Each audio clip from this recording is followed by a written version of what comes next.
Hey everyone, Reaper here again with another video. This time it is Cameo, collecting cameo appearances part 2. So here I have a little stack of books that have cameo appearances, first cameo appearances, and let's start rolling with them. Now this one right here is one of my favorites. I really like the cover. But I have a hard, even though it's listed as a cameo appearance, I have a hard time accepting that it's a cameo appearance. But who cares what I think, right? But here it is. Uncanny XMen 282. You know, Bishop. It's the first cameo of Bishop and these other guys. What's his name? Randall and Malcolm or whatever. Okay. Well, Bishop, he appears in cameo in this book, but he's also on the front cover. So I have a hard time accepting the fact that this is a cameo, but whatever. It's still considered Bishop's first cameo appearance. Here's another cameo appearance we have some X-Men books here. X-Men number 99. This is the first cameo appearance of Black Tom Cassidy. You don't see his face in this. You just see where he's shooting somebody with that stick he carries around. But it's considered a cameo. But here it is, X-Men 99. Here's another X-Men cameo of Alpha Flight. I don't know. I mean, I guess it's considered a cameo.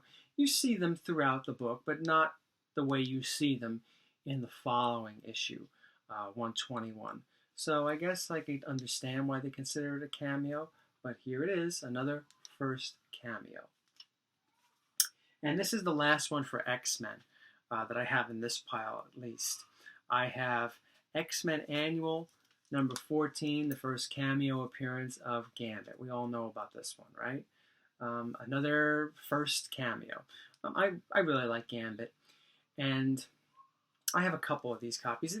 These could be bought at a real cheap price, but for those of you that don't want to pick up the first full appearance of Gambit, you could try getting his first cameo appearance. Now, I think this one right here is more of a preview than a cameo, but I figured I'd throw it in here anyway. We have Amazing Spider-Man 365, first cameo, first preview, first appearance, whatever, whatever they're calling this book of Spider-Man 2099. Let me tell you something. For many, many years, this book was in dollar bins. It's only started going up in price. It's not super expensive, okay? It's not like, oh my God, it's now $100. It's not like a Spider-Man Noir number 1, where one day it's $1.99, and then the next year it's over $100. It's not like that, but this was in dollar bins for a long time, and I don't know why all of a sudden it's now being recognized as a more important issue when it comes to Spider-Man 29 right now. I mean, why wasn't it considered that back then? Maybe it was, but it seems to be getting more attention. And I've seen this on walls. I mean, not like one of the big time dealers. Not on those walls, or Reese, or anybody like that. But there are other dealers that I've seen put this on the wall. Hey, whatever. Okay, here's another well-known cameo. We have Amazing Spider-Man. We still got a couple of Spider-Mans here. Amazing Spider-Man number 25. The first cameo of Mary Jane. Well, she was first mentioned 10 issues earlier. First mentioned in 15. But you see her in this, but her face is covered. I think her face is covered with a handkerchief or whatever. I don't remember. I haven't looked at this one in a little while. But it's her first cameo appearance. And then she makes her other cameo appearance where you actually see her face in number 42. Yeah, I believe this one's considered a cameo. I don't think it's considered her full appearance. Her full appearance is in 43, where you see her throughout the entire issue, and I've mentioned that in a previous video. So this is where you actually see her face for the first time, but it's still considered a cameo of Mary Jane. Talking about a lot of hype over that character. She's first mentioned as, I think, Mrs. Watson's niece in 15, and then she's named in 25, and then you don't even get a chance to see her face until 42. So a few years in the making with Mary Jane, So what do you think? Do you think the payoff was good at the end, or what? I think there's a lot of, when it comes to Spider-Man fans, I think a lot of Spider-Man fans are in two different camps. ones that preferred Gwen Stacy or ones that preferred Mary Jane. I've always been in the camp to prefer, I've preferred Mary Jane because I like the red hair, and I wound up marrying somebody that I thought looked like Mary Jane. So it has more of a special, she has more of a special meaning for me than Gwen Stacy. So that's why I know with Gwen Stacy's death in 121, a lot of people were like, a lot of fans of the comics were like, oh my God, this is horrible. To me, like, now you could go out with Mary Jane. I'm just teasing. I know that's a horrible thing to say. But please remember, it's a comic book. All right. Now the next two are cameos, but I don't think necessarily people buy them because they want the cameos in these two books. They're buying these books for the other first appearances in them.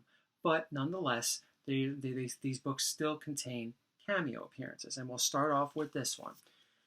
We go from like the first full appearance, we go from the first cameo appearance of Mary Jane to the first appearance of Loki. But it's also the first cameo of Odin and Asgard. Now, like I said, I don't think too many people are going after Jim 85 because, hey, this is the first cameo of Odin and Asgard. I think they're going after it because it's the first appearance of Loki. But still, it's still a cameo in here. And, like I've said in another video, it's a pretty cool book to have. It's loaded with a lot of firsts, loaded with a lot of good things that add to Thor's mythos in comics. And the last one, again, I don't think too many people are buying this book because it's the first cameo of the character I'm going to mention. They're buying it because it's the first appearance of the other character. But it's still a first cameo. And it is Fantastic Four 48. This is the first appearance of the Silver Surfer. That's why I think a lot of people go for this. But it's also the first appearance of the guy mentioned here, Galactus. He appears on the... I haven't opened this one in a while. Obviously, it's been slabbed.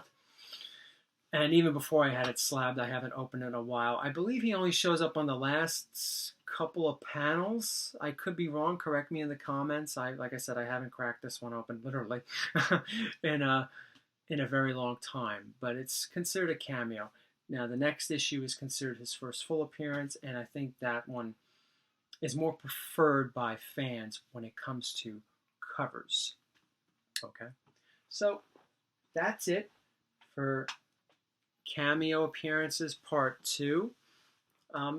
There's a ton of these in comics. Tell me some of the ones that I did not include in either this video or the last video that you're aware of. Okay? Thank you all for watching, and take care.